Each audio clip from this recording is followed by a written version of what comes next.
Hey guys, in this video, I will show you how to fix HighGuard machine integrity error secure boot disabled. All right, let's begin. First, right-click the Start menu and select Run to open the Run dialog box.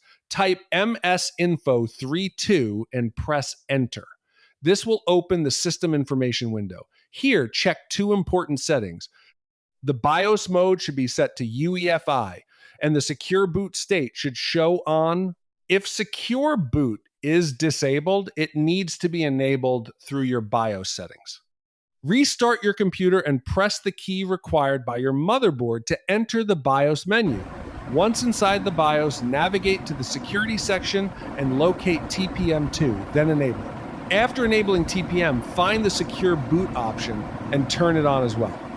Depending on your motherboard, TPM and Secure Boot may appear in different sections of the BIOS, so check related tabs if you cannot find them immediately.